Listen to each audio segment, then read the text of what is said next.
예수님께서 그 성전에서 화를 내신 것은 세 가지 뜰 없앴기 때문입니다. At may pagkakataon nagalit ang Panginoon Kristo doon sa templo dahil nawala yung 3 courtyards doon. 이 세 가지 뜰을 가지고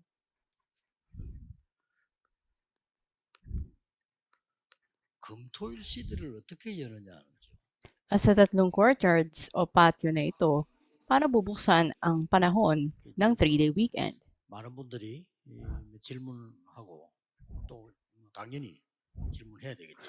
Maraming nagtatanong tungkol dito at ito'y tiyak na dapat gawin.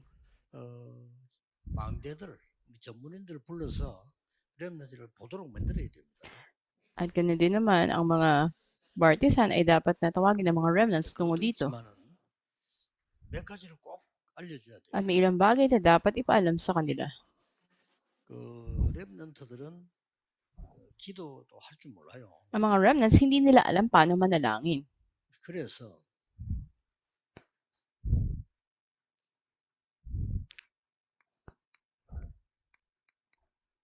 삼집중이 뭔지 알려줘야 돼요. Kaya dapat ipaalam sa kanila ano ba yung 3 konsentrasyon. 여러분 아침에 일어나서 기도할 때 어떤 일이 일어나는가를 알려줘야 됩니다. Dapat ipaalam nyo sa kanila pagising sa umaga kapag nanalangin, anong mangyayari. 다윗이 아침에 일어나서 기도한 내용이 나옵니다. Dito ay makita natin yung nilalaman ng panalangin ni David sa pagising niya sa umaga. 그다음에 이제 잠잘 때에 기도하는 게 얼마나 중요한가 하는 걸 또 알려줘요. Mga awit 5.3, ganun din naman 17.3, ano ang kahalagahan ng pananalangin bago ang pagtulog sa gabi. 여러분 나이 들어가는 사람들은 기도 모르면 뇌가 죽습니다. Sa mga taong may edad na kung hindi nila alam ang pananalangin, mamamatay ang utak nila. 모든 에너지는 뇌에서 시작되기 때문에요. 기도 모르면 죽어요. Dahil lahat ng enerhiya nang gagaling sa utak, mamamatay ito. 그래서 오히려 이 명상 운동하는 사람이 지게 된단 말이에요. At sila ay matatalo ng mga taong sasagawa ng transcendental meditation. 요 사이에 낮에는 어떻게 기도하느냐. At sa gitna naman nito, paano dapat manalangin sa maghapon sa araw? 다윗의 기도죠. Ito yung panalangin ni David 이런 부분을 알려줘야 됩니다. sa mga awit 23.1. Ito yung dapat ipaalam niyo sa kanila. 많은 걸 배워야 되지만은 기도에 힘을 얻어야 돼요. Kaya mga remnants, maraming man kayong dapat na matutunan, 다pat alam nyo 어떻게 생각하면 이보다 더 중요한 게 ang lakas, ang sekreto ng panalangin. Ito yung unang gawin 우리 nyo. 후대들이 어디 가 있어도 살아남아야지. 살아남지 못하고 힘이 없으면 안 돼요. Yung mga susunod nating henerasyon, dapat na kahit nasan kayo, ay magkapag-survive kayo. Dapat may lakas kayo. 또 하나를 가르쳐야 돼요. Kaya isa pa na dapat yung ituro,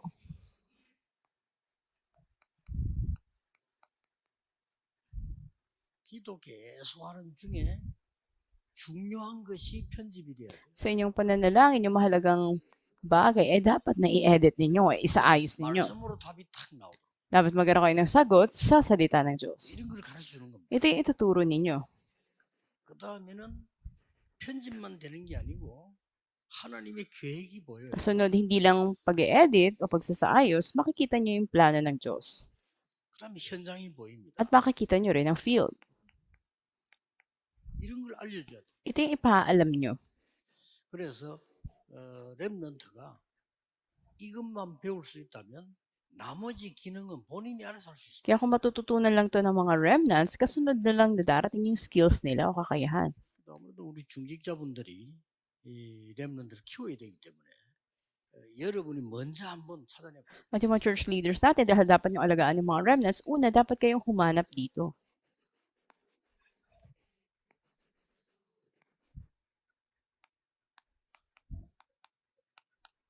삼응답 가르쳐야 됩니다. Ang 3 kasagutan. 렘넌트 가는 곳에는 문제가 기다리고 있습니다. Sa man pumunta ang mga remnants, lagi naghihintay ang mga problema. 또 굉장히 어려운 갈등이 기다리고 있습니다. Ando ang mga kahirapan, ang mga conflicts, 어떤 데는 위기가 기다리고 있습니다. at may pagkakataon doon ng crisis. 그래서 가서 해결하는 게 아닙니다. Kaya sa pagpunta doon, hindi nyo doon lang sasabihin. 이길 수 있는 힘을 가지고 가는 거예요. Dapat meron na silang lakas para pagtagumpayan ito bago pa sila pumunta doon. Ito'y mahalaga. 답을 가지고 가는 거예요. Dapat may sagot ka ng dala bago ka pa pumunta doon. 갱신해야 될 방향을 지금 가지고 가는 거예요. Dapat may mga bagay ka na kung ano yung iyong kailangang baguhin bago ka 다윗이 dumating dito. 골리앗 앞에 갈 때 절대 기회를 가지고 간 겁니다. Nung pumunta si David sa harapan ni Goliath, dito pinanghawakan 자, niya 이게 다른 yung 겁니다. pagkakataon. Ito yung 근데 pagkakaiba. 우리는 보통 보면 또 많은 사람들이 기도하긴 하는데 이렇게 현장 나가면 기도도 놓지. Kaya kung titingnan natin, maraming mga tao na parang nananalangin pero pagdating sa 또 field, 무슨 일이 nabibitawan 생기면 nila yung 기도를 하지. pananalangin. 뭐 어떤 Pag may 사람은 nangyari, hindi naman nanalangin. 문제 생기버리면 복음도 없어져. Pag may problema, yung iba nga, nawawala yung ebanghelyo. 그럼 여러분들 이거 만들어주는 게 세 가지 뜰과 금토일 시대의 제일 중요한 기본이다. Kaya yung mga remnants natin para isagawa ito, napakahalaga ng 3 quarters at ng 3-day weekend. 예, 이렇게 될 때 At kapag nangyari ito,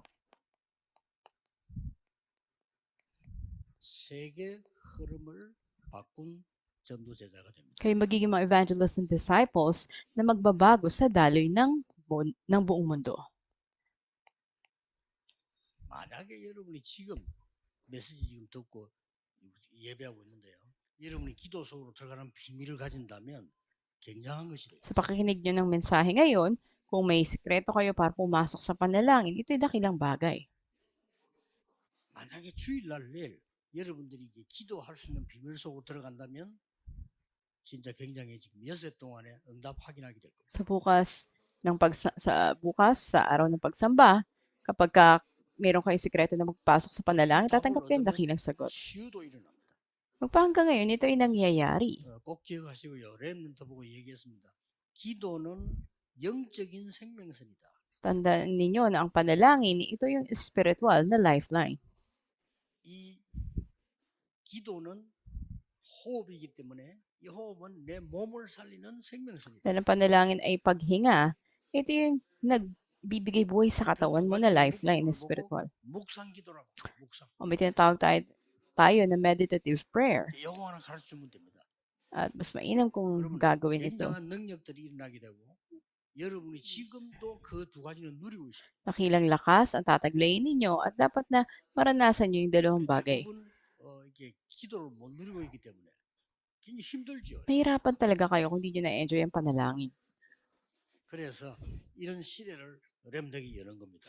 Kaya itong panahon na ito ay nabuksan sa ating 여기서 mga 이제 remnants. 조금 이 시대를 바꿔야 되니까요. Dahil kailangan nyo baguhin ang panahon, 세 가지 먼저 알려줘야 됩니다. dapat na ipaalam nyo muna yung tatlong bagay. 세계 흐름을 바꾸는 것은 길을 알면 쉬운 것이다. At mas madali ang daan kung ipaalam nyo yung mga bagay na to. 길을 알아야 되면 그 방을 알면 쉬운 것이죠. Napakadali kung alam mo na yung dadaanan. 이 중요한 부분들이 어떤 겁니까? Ano ba itong mga mahalagang bagay na to? 지금 현재 유대인들은 평생 동안은 율법 다툼하다가 시간 다 Sa kasalukuyan, makita natin na yung mga Hudyo, sila ay nagpapalaganap ng mga batas sa iba't ibang panig ng mundo. 또 강대국들은 전쟁하다가 시간 다 보냈어요. At yung mga malalakas na bansa, ginugulo ang kanilang oras sa mga 이런 게 다 pakikipaglaban. 그러고 유대인들은 기독교인이지 여기에 심부름하다가 시간 다 보냈어요. At ganun din naman, ang mga Hudyo, andun yung pag-utos nila sa mga Kristiyano, naubos na yung oras nila dito. 그래서 중요한 길들이 뭡니까? Kaya ano yung mahalagang daan? 지금 예수님께서 가르치는 Ito yung tinuturo ni Jesucristo ngayon. 길들이 있습니다. Ito yung daan. 그래서 이 길을 가지고 가면은 틀림없이 역사에 나와. At darating ang mga kaganapan kapag tinungo mo ang daan na to. 이걸 기도라는 겁니다. Ito yung bundok ng mga olibo. Ito ang panalangin. 여러분들에게 얘기해 주세요. 아침에 일어나면 이 기도해라. Sabi natin sa mga remnants natin, pagising nyo sa umaga, ganitong panalangin ang gawin nyo. 그리스도께서 직접 세우신 망대의 파수꾼으로 기도해라. At manalangin kayo bilang mga watchman ng partisan na itinilaga mismo ng Panginoong Jesus. 그리스도께서 주신 그 여정을 가는 파수꾼이 되는 Kayo 거예요. maging watchman na tutunguhin yung journey, paglalakbay na binigay ng Panginoong Jesus. 예수님께서는 그 이정표로 가는 파수꾼이 되는 것입니다. Maging watchman kayo na susundan ang mga 이 부분을 guideposts 가르쳐야 na 되는 ibinigay 거고, ng Panginoong Jesus. 그 다음에 반드시 가르쳐야 되는 부분이 있습니다. At kasunod dito, may tiyak na itinuro siya.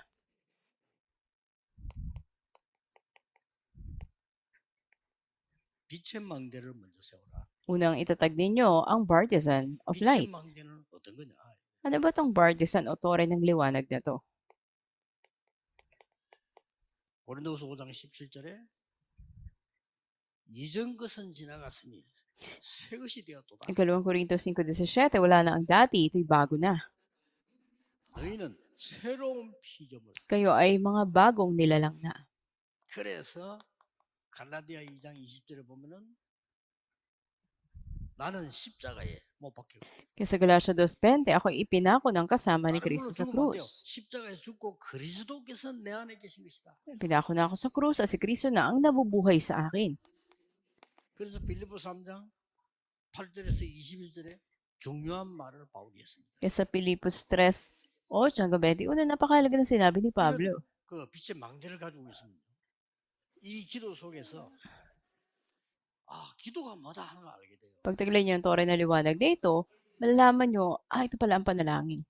그래서 여러분이 이 축복을 못 누리면요, 아무리 메시지를 들어도 원래가 있는 거예요. 원래대로. Kung hindi niyo nararanasan ng pagpapala na to, gaano man kayo makinig ng mensahe, babalik pa rin kayo sa dating kayo. 여러분이 이 기도를 알게 되면 나이가 들어도요, 들수록 힘을 얻어요. Pero pag nalaman niyo yung panalangin na to, habang nagkakaedad kayo, lalong nag-iiba yung lakas niyo. 제 얘기를 들으면 안 돼요. 꼭 말씀 확인하세요. Huwag kayong makinig sa salita ko lang, makinig kayo sa sinasabi ng salita ng Diyos. 예수님께서 내가 곧 길이다. Sinabi ni Yesu Kristo, ako ang daan. 그분이 이걸 가르친 게 아닙니다. Hindi lang ito itinuro niya. 감남산에서 불러서요, 완전한 길을 알려줍니다. Tinawag niya mga alagad sa bundok ng mga olibo at ang ganap na daan ay tinuro niya sa kanila. 그러면서 이것이 내 것이 딱 되는 체험을 하게 만듭니다. At inayaan niya maranasan nila na maging kanila ito. 이걸 꼭 하셔야 됩니다. Ito yung tiyak na dapat niyong gawin. 자, 그러면 저와 여러분은 왜 이거를 해야 되느냐? At bawat isa sa atin, bakit ito'y kailangan nating gawin?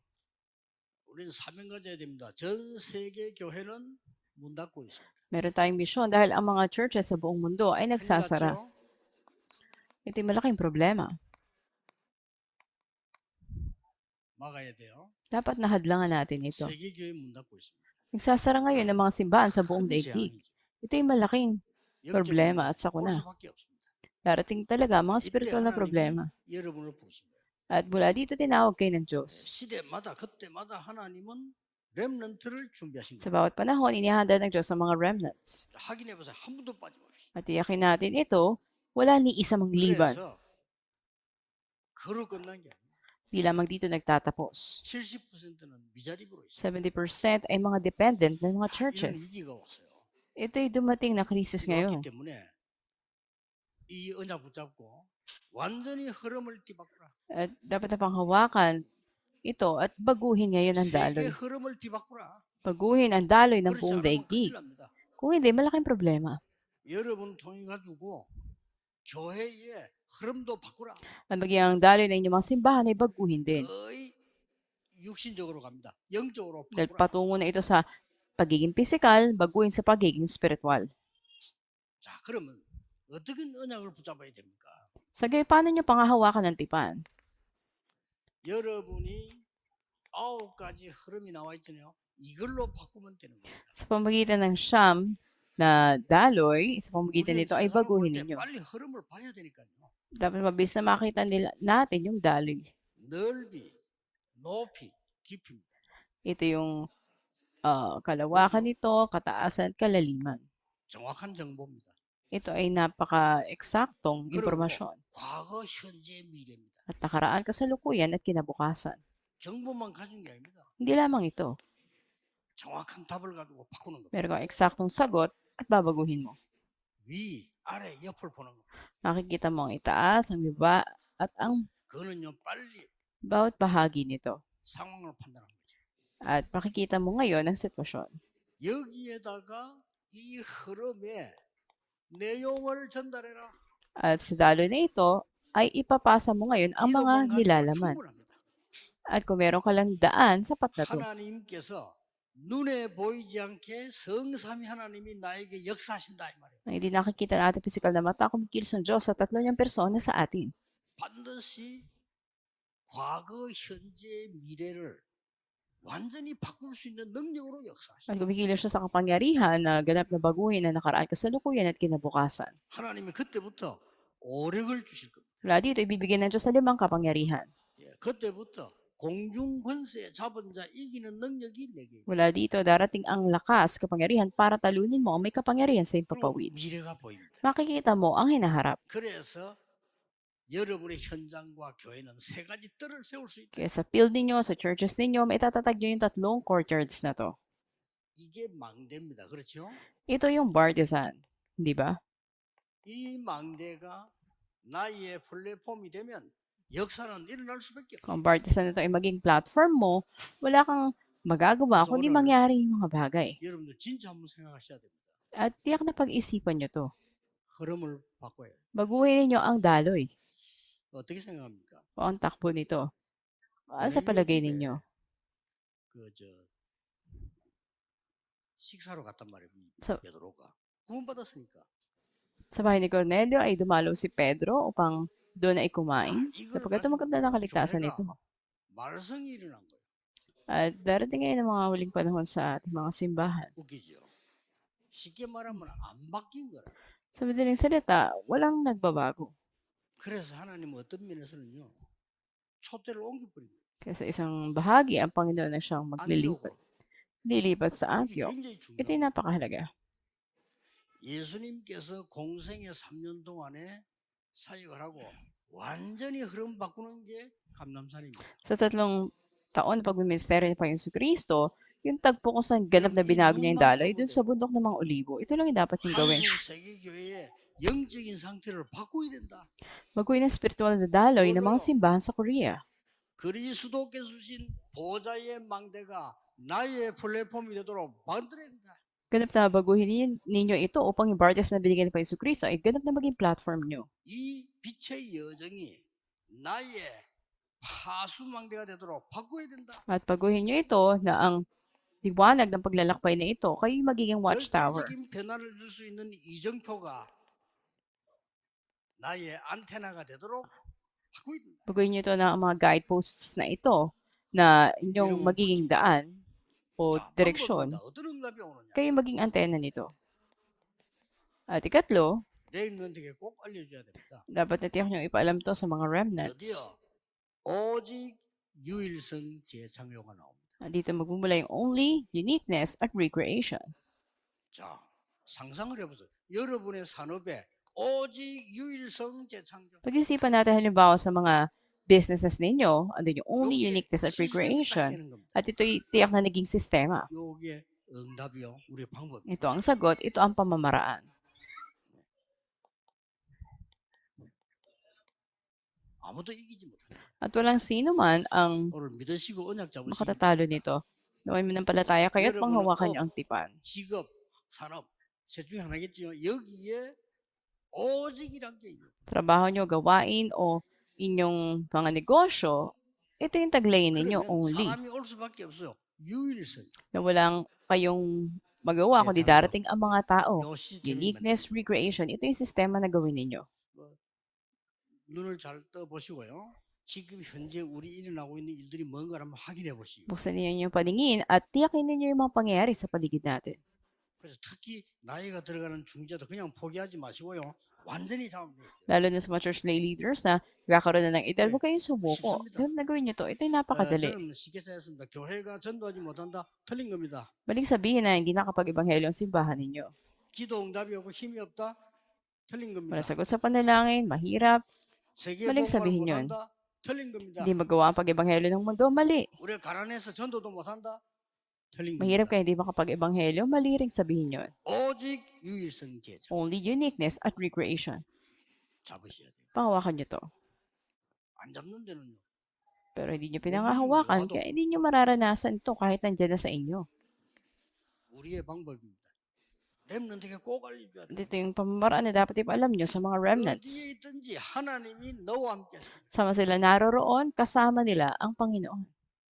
어디에 있든지 하나님은 교회와 우리와 함께 하십니다. Sama naroroon, kasama natin, kasama ng simbahan ang Panginoon.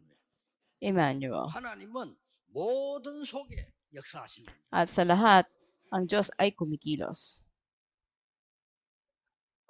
With Emmanuel, oneness. 여기에 시스템이 딱 됩니다. Ito yung tiyak na maging sistema. 제가 지금 여러분이 찾아내야 되고 금토일 시대에 세 가지 들에서 누려야 될 걸 얘기하는 겁니다. Ito yung dapat hanapin nyo, 3-day weekend at yung 3 courtyards. 그 여러분의 특징이 실컷 들어놓고 또 묻습니다. 그러면 안 돼요. 예. At hanapin yung mga bagay na to. 내가 깜짝 놀란 게 렘넌트들 질문하는 거 보면은 메시지에서 싹 다 했는데 해요. At nagulat ako sa tanong ng mga remnants, lahat ng mensahe ay nasa 둘 kanya 중에 na. 하나겠죠. 잘 못 알아들었거나 내가 설명을 잘못했거나 Ayon man sa dalawa, hindi niya naintindihan o mali ang pagpapaliwanag ko. 이제 어떻게 해야 되지 묻지 마시고 하셔야 돼요. Paano ang dapat gawin? Pag-isipan, ito ang 이 gawin. 응답을 받아버리면 여러분에게 먼저 역사됩니다. Pag tinanggap niyo ang sagot na ito, una ang kaganapan mangyayari sa inyo. 체험해야 되지. Dapat nyo itong marasan. 그래서 주는 그리스도시요 살아계신 하나님의 아들이십니다. Si Jesus ang Kristo, ang anak ng Diyos na buhay. 너는 베드로라 이 반석에 내 교회를 세울 것이다. Ikaw ay Pedro, sa ibabaw ng bato na ito, itatatag ko ang aking iglesia. 음부의 권세가 너를 이기지 못할 것이다. Pangyarihan ng Hades ay hindi 내가 makapananaig 천국 sa iyo. 열쇠를 주노라. Ibigay sa iyo ang mga susi ng kalangitan. 이때 뭐라고 되어 있습니까? At anong sinabi sa kanya? 너희는 새로운 피조물. Ikaw ay bago ng nilalang. 어떤 새로운 피조물입니까? Anong klaseng bagong nilalang? 이 안에 그리스도께서 역사하실 Si 것이다. Kristo ay nasa loob mo na at kumikilos sa iyo. 이런 결론이 나옵니다. Ito yung magiging conclusion mo. 하나님께서 여러 가지 일이 있습니다만은 이 답을 주시고 난 뒤에 완전히 바꾸는 겁니다. At matapos ibigay ng Diyos sa mga kasagutan na ito sa iyo, mababago ang ganapang spiritual 영적 DNA. DNA를 바꾸는 것이다. Babaguhin ang spiritual DNA. 렘넌트에게 금토일 시대 반드시 알려야 돼. Paalam niyo sa mga remnants, ang tiyak ang 3-day weekend.